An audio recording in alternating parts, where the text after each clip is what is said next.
തിരുവനന്തപുരത്ത് കുടിവെള്ള വിതരണത്തിന് കടുത്ത നിയന്ത്രണം ഏർപ്പെടുത്തി ജല അതോറിറ്റി. ഇന്നു മുതൽ അരുവിക്കരയിൽ നിന്നുള്ള പമ്പിംഗ് 25% കുറച്ചു. കടുത്ത വരൾച്ചയുടെ പശ്ചാത്തലത്തിൽ സംസ്ഥാനത്താകെ കുടിവെള്ള ദുരുപയോഗം ചെയ്യുന്നവർക്കെതിരെ ക്രിമിനൽ കേസ് എടുക്കുമെന്ന് ജലവിഭവ വകുപ്പ് മന്ത്രി മാത്യു ടി തോമസ് പറഞ്ഞു. വേനൽ പകുതിയാകും മുൻപേ ജില്ലയിലെ പ്രധാന കുടിവെള്ള സ്രോതസ്സായ പേപ്പാറ ജലസംഭരണി വറ്റിവരണ്ടു. നഗരത്തിൽ വിതരണം ചെയ്യുന്ന 300 ദശലക്ഷം ലിറ്ററും വിവിധ ചെറുകിട പദ്ധതികളും ചേർത്ത് 400 ദശലക്ഷം ലിറ്ററാണ് തിരുവനന്തപുരം നഗരത്തിലെ പ്രതിദിന ജല ഉപയോഗം. ഇതനുസരിച്ച് ഇനി ഒരു മാസത്തേക്കുള്ള വെള്ളം പോലും അവശേഷിക്കുന്നില്ല. രാവിലെ 6 മണി മുതൽ വൈകിട്ട് 6 വരെ പമ്പിംഗ് നിയന്ത്രണമുണ്ടാകും.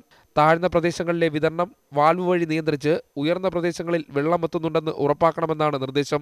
നെയ്യാർ ഡാമിൽ നിന്നുള്ള വെള്ളം അരുവിക്കരയിൽ എത്തിക്കുന്നതിനുള്ള സാധ്യതകൾ പരിഗണനയിലുണ്ട്. ഇതിന്റെ ഭാഗമായി ജലവിഭവ വകുപ്പ് മന്ത്രി ഇന്ന് നെയ്യാർ ഡാം സന്ദർശിച്ചു. എന്നാൽ ഇതിന് പ്രായോഗികമായ ബുദ്ധിമുട്ടുകളുണ്ടെന്നും മന്ത്രി വിലയിരുത്തുന്നു.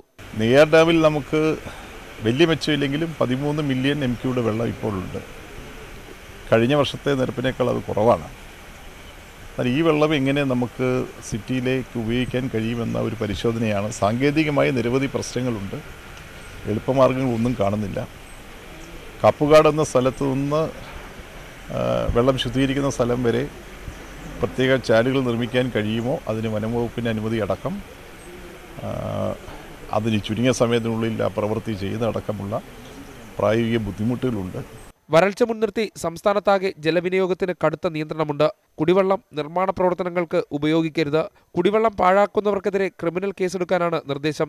പാലക്കാട്, മലപ്പുറം, കാസർഗോഡ് ജില്ലയിലെ കുടിവെള്ളക്ഷാമം അതിരൂക്ഷമെന്നാണ് ജലവിഭവ വകുപ്പിന്റെ വിലയിരുത്തൽ. ആശങ്കാജനകമായ രീതിയിലാണ് പേപ്പാറ അണക്കെട്ടിലെ ജലനിരപ്പ് താഴുന്നത്. ബദൽ സംവിധാനങ്ങൾ ഒരുക്കാനുള്ള സർക്കാരിന്റെ ശ്രമം വിജയിച്ചില്ലെങ്കിൽ തലസ്ഥാനത്തെ കാത്തിരിക്കുന്നത് കൊടിയ വറുതിയുടെ നാളുകളാകും. പേപ്പാറ ഡാമിൽ നിന്നും ക്യാമറമാൻ നിതിൻ നന്ദിയോടിനോടൊപ്പം PG പ്രബോധ്, ന്യൂസ് 18.